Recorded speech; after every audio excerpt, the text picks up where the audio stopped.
Kita akan masuk teman-teman sekalian kelanjutannya, ya, yaitu bab atau pasal ya, bab tentang keutamaan sholat subuh dan asar. Tepatnya di hadis nomor 117 dengan sanad sahih. Dari Abu Hurairah radhiyallahu anhu bahwa Rasulullah sallallahu alaihi wasallam bersabda, "Yata'aqabuna fikum malaikatun bil-laili wa malaikatun bin-nahar." ويجتمعون في صلاة الفجر وصلاة العصر ثم يعرج الذين باتوا فيكم فيسألهم وهو أعلم بهم كيف تركتم عبادي فيقولون تركناهم وهم يصلون وأتيناهم وهم يصلون. Malaikat malam dan malaikat siang datang bergiliran di tengah-tengah kalian. Dan mereka berkumpul pada sholat subuh dan sholat asar.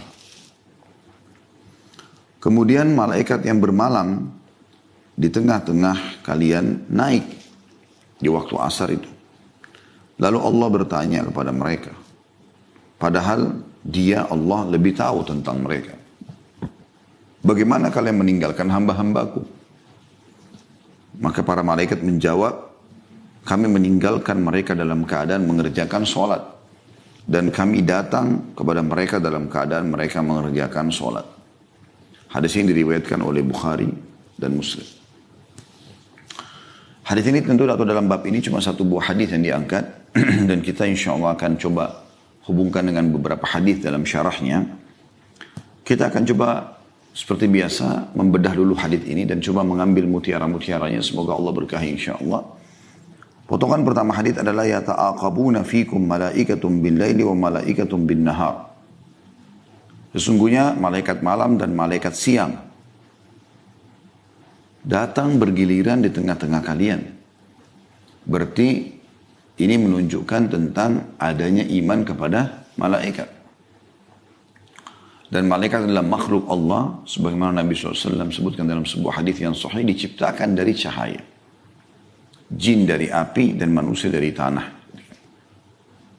Mereka adalah makhluk Allah yang suci.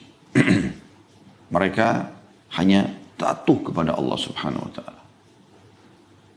Jadi mereka tidak bermaksiat sama sekali. Allah sebutkan dalam surah Tahrim, surah nomor 66 ayat 6. La ya'sunallah, a'udzu minasyaitonir rajim, la ya'sunallaha ma amarum wa yaf'aluna ma yu'marun. Potongan ayat tentunya ini. Saya ambil langsung saksi bahasannya. Mereka tidak pernah bermaksiat kepada apa yang diperintahkan Allah kepada mereka. Artinya selalu patuh. Dan mereka selalu mengerjakan apa yang dititahkan. Ada di antara malaikat yang sujud sampai hari kiamat. Ada yang ruku.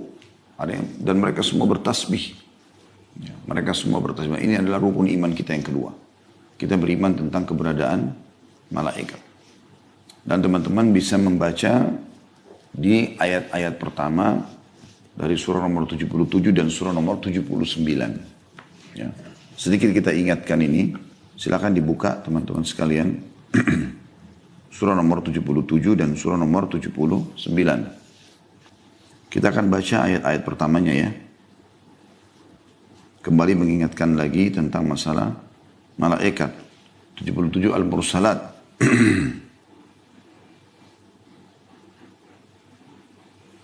A'udzu billahi minasyaitonir rajim. Bismillahirrahmanirrahim. Wal mursalati 'urfa. Dan malaikat-malaikat yang diutus untuk membawa kebaikan. Jadi mereka punya tugas macam-macam. Membawa kebaikan, membawa berita gembira. Ya. Dan membawa kebaikan di sini adalah semua rezeki. Mereka membagikan juga bisa bermakna itu. Yang kedua, fal 'asifati asfa. Dan malaikat-malaikat yang terbang dengan kencangnya. Ya. Jadi mereka memang Allah berikan sayap. Sehingga mereka terbang. Dan Allah gambarkan itu sangat kencang. Yang ketiga, wan nashirati nashra. Dan malaikat-malaikat yang menyebarkan rahmat Tuhan dengan seluas-luasnya. Ya. Jadi di ayat kedua ini, fal asifati asfa. Ini tadi ada hubungannya dengan bahasan kita juga ya. Bagaimana malaikat itu silih berganti. Yang berjaga sampai asar itu naik ke langit. dan ketemu dengan Allah Subhanahu wa taala. Kemudian ada malaikat yang datang sebelum mereka ganti giliran, ketemu di waktu itu. Yang datang pas waktu asar, orang-orang lagi pada sholat, ya. Kemudian yang berjaga sampai asar dari malamnya itu akan naik ke langit melapor. Ini datang. Nanti ketemu lagi mereka di waktu sholat subuh. Jadi subuh sama asar itu. Ya. Dari subuh sampai asar, kemudian asar sampai subuh lagi. Ya. Yang satu datang melihat, menjaga, kemudian yang satu melaporkan kepada Allah Subhanahu wa taala. Dan mereka bertemu dengan Allah Subhanahu wa taala dan Allah mudahkan untuk melaporkan itu dengan sangat cepat karena mereka bisa terbang. Kemudian ayat 4-nya fal fariqati farqa, dan malaikat-malaikat yang membedakan antara hak dan batil dengan sejelas-jelasnya. Jadi artinya tidak bisa orang menipu malaikat.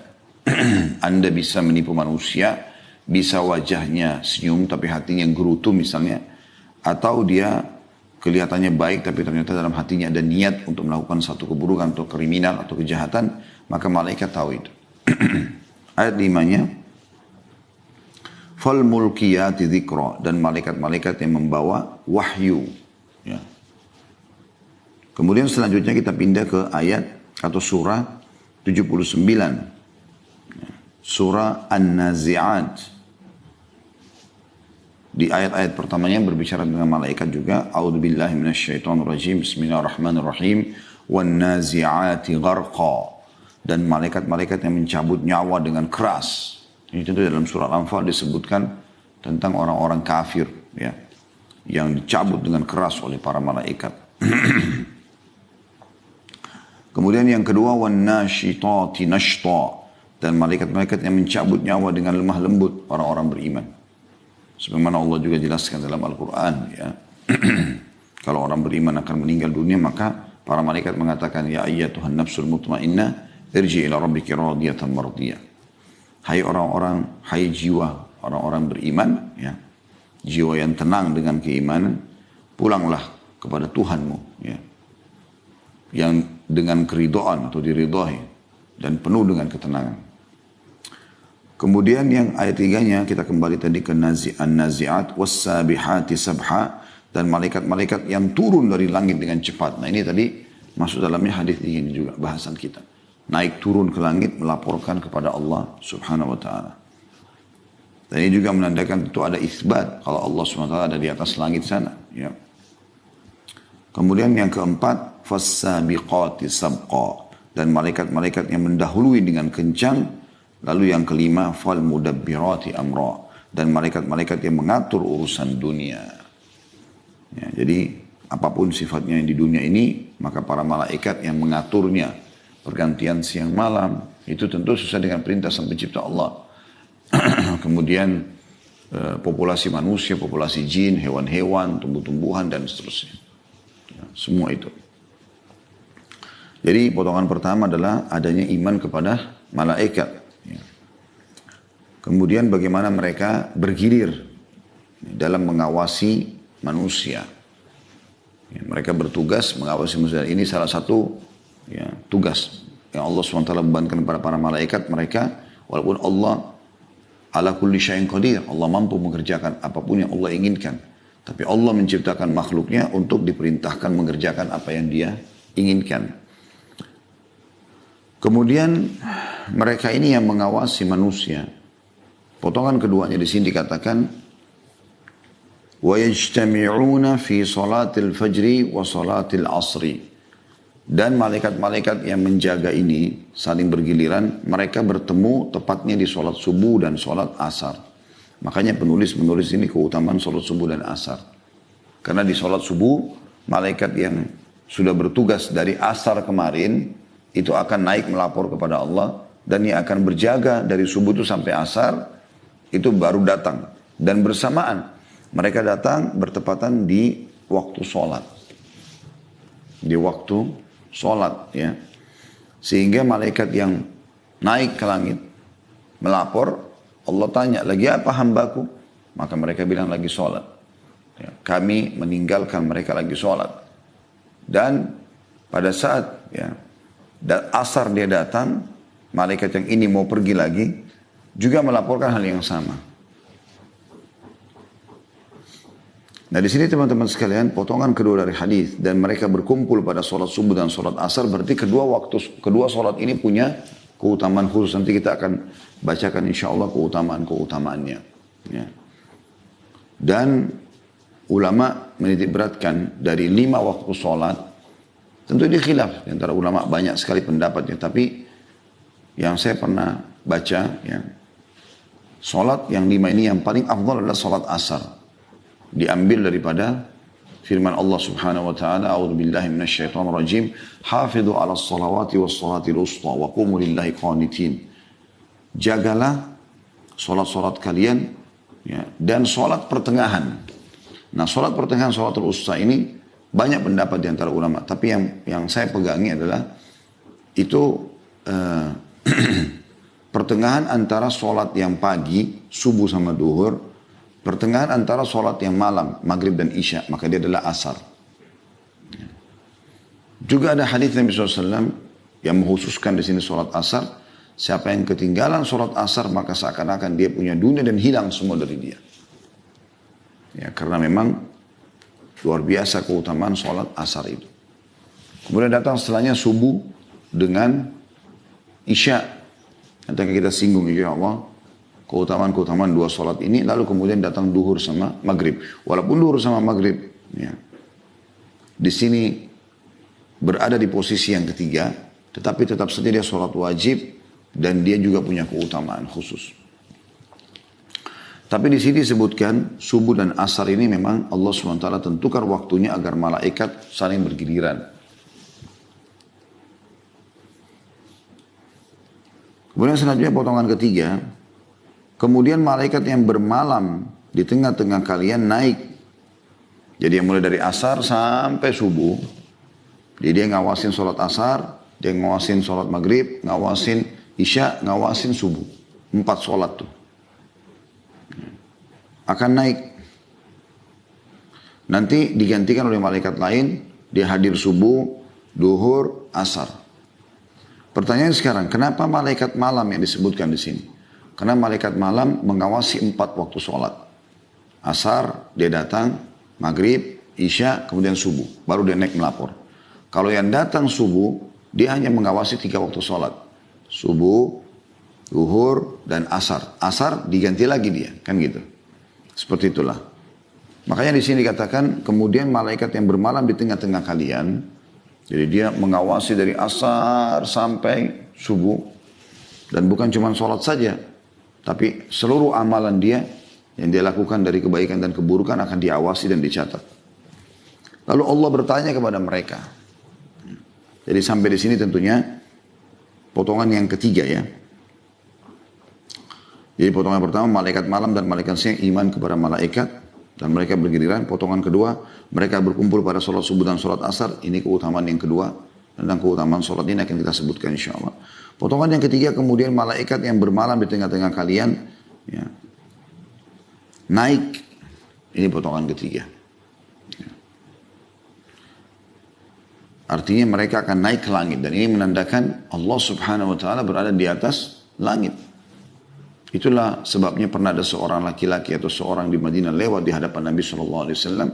Dan bersamanya ada seorang budak. Lalu Nabi SAW mengatakan berhenti sebentar. Saya ingin tanya budak ini. Maka majikannya mengatakan silakan tuannya. Lalu kata Nabi SAW, di mana Allah? Pertanyaan itu. Maka wanita tersebut mengatakan di langit. Lalu kata Nabi SAW, siapa saya? Kata wanita tersebut, Anda adalah utusannya. Kata Nabi SAW, bebaskan budakmu ini karena dia adalah orang yang beriman. Maka kita juga kalau berdoa, angkat tangan ke langit. Nabi SAW seringkali menunjuk ke langit pada saat berdoa. Angkat tangan ke langit. Bahkan kata Nabi SAW, Allah ya, memiliki sifat pemalu. Ini sifat mulia dari Allah Subhanahu Wa Taala. Itu tidak sama dengan makhluknya. Dan dia malu kalau hambanya mengangkat tangannya ke langit, kemudian dikembalikan dalam keadaan kosong. Ini potongan ketiga. Potongan yang keempat, Allah bertanya kepada mereka, padahal dia lebih tahu tentang mereka. Ini potongan keempatnya ya. Ini ada isbat sifat kalam untuk Allah subhanahu wa ta'ala. Penentuan sifat kalam Allah subhanahu wa ta'ala. Makanya kita bilang Al-Quran bukan makhluk. Dan dia adalah kalamullah. Perkataan Allah. Karena kalau kita katakan makhluk, ya, sebagaimana yang lainnya makhluk, misalnya manusia, jin dan segala macam, maka berarti ada bagian dari Allah yang makhluk. Karena itu perkataan Allah SWT. Kalamullah. Ya. Nah kita mengimani sebagaimana Imam Ahmad rahimahullah mempertahankan itu. Kalau Al-Quran ghairu makhluk. Kalamullah ghairu makhluk. Perkataan Allah yang bukan makhluk. Gitu ya. Dan Allah berbicara sesuai dengan kemahabesarannya, kemahasempurnaannya. Dan kita mengimani apa adanya. Makanya kan juga tentang Nabi Musa alaihissalam. Ini pernah kita singgung di beberapa hadis yang lalu ya. Allah subhanahu wa ta'ala mengatakan, A'udzubillahi minasyaitonir rajim, wa kallama Allah Musa taklima. Dan Allah mengajak bicara Musa secara langsung. Lalu di sini ada pelajaran penting. Dikatakan bertanya kepada mereka. Dan langsung dijawab setelah itu ya. Karena kalau tidak ada jawaban ini mungkin manusia akan bisa menyangka.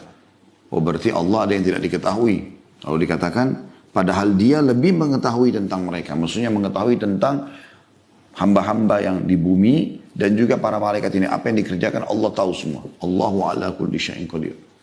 Allah itu mampu mengerjakan apapun dan mengetahui segala sesuatunya. Ya. Wa qad ahata bi kulli syai'in ilma. Dan Allah meliputi segala sesuatu dengan keluasan ilmunya. Allah sudah tahu tapi Allah jadikan sunnatullah. Peraturan. Pertanyaan itu adalah bagaimana kalian meninggalkan hamba-hambaku. Pada saat kalian datang melapor di aku ini. Di waktu subuh. Melapor bagaimana kalian tinggalkan tuh. Dari asar kemarin asar. Maghrib, isya, subuh. Maka mereka menjawab. Kami meninggalkan mereka dalam keadaan mengerjakan sholat. Dan kami datang, pada saat datang, kemarin kan dia tugas tuh malaikat ini. Asar, maghrib, isya, subuh. Nah kan sebelumnya dia datang di waktu asar hari kemarin tuh. Maka mereka melaporkan. Pada saat kami datang di waktu asar mereka lagi sholat. Pada saat kami pergi pun di waktu subuh tinggalkan mereka lagi sholat. Makanya keutamaan sholat asar dan sholat subuh. Karena itu yang menjadi fokus laporan kepada Allah subhanahu wa ta'ala. Seperti itulah. Dan ini teman-teman juga menandakan ada keutamaan khusus ya. Bagi orang yang sholat di awal waktu. Dan cukup banyak hadis yang membicarakan tentang masalah awal waktu. Baik, kita lengkapkan bahasan kita di bab ini teman-teman sekalian dengan saya coba bacakan beberapa hadis yang ditulis oleh Imam Nawawi rahimahullah, disusun sebenarnya oleh Imam Nawawi. Hadis ini sudah ada di dalam bab keutamaan sholat subuh dan asar. Tepatnya itu di bab nomor 188 dari kitab Riyadhus Shalihin. Dan nomor hadisnya 1054. Bunyinya dari Abu Musa al-Asy'ari radhiyallahu anhu bahwa Rasulullah SAW bersabda, "Man shallal bardaini dakhalal jannah." Artinya, barang siapa yang melaksanakan sholat subuh dan asar, maka dia masuk surga. Hadis ini muttafaqun alaih atau riwayat Bukhari Muslim. Nah, berarti menandakan memang dua sholat ini difokuskan. Subuh dan asar atau asar dan subuh. Juga dalam hadis yang lain, ini ada jaminan surga bagi mereka. Hadis yang lain nomor 1055. Tentu kenapa di sini sebagian ulama ada yang memberikan gambaran kenapa subuh dan asar? Karena umumnya di dua waktu ini manusia umumnya beristirahat. Di waktu subuh itu mereka tidur malam. Di waktu siang ada diistilahkan atau ada dikenal dengan kailula, istirahat siang. Biasanya orang mulai agak letih di waktu-waktu ini, butuh istirahat. Ya. Maka biasanya ada orang kalau tidur siang kebablasan asarnya gitu kan, kelewatan. Nah di sini teman-teman sekalian disebutkan keutamaannya. Hadis selanjutnya nomor 1055 dari kitab Riyadhus Shalihin dari Abu Zuhair Umarah bin Ru'aibah radhiyallahu anhu, beliau berkata, Saya mendengarkan Rasulullah SAW bersabda, "La yalijan nara ahadun shalla qabla tulu'i syams wa qabla ghurubiha." Tidak akan masuk neraka orang yang sholat sebelum terbit matahari dan sebelum terbenamnya. Maksudnya adalah sholat subuh dan sholat asar, riwayatkan Imam Muslim. Jadi di sini ada yang mengatakan subuh dan asar, ini pendapat yang paling umum dipilih oleh para ulama, termasuk Imam Nawawi sendiri rahimahullah. Dan juga bisa bermakna tidak akan masuk neraka orang yang sholat sebelum terbit matahari dan sebelum terbenam matahari, maksudnya kelima waktu sholat. Karena memang semuanya masuk di sini kan, terbit dan terbenam matahari. Terbenam matahari berarti maghrib, isya, subuh. Terbit matahari, ya, atau bisa saja maghrib sama isya. Terbit matahari bisa masuk dalamnya terbit fajar yang untuk subuh ya, bukan berarti terang matahari semuanya.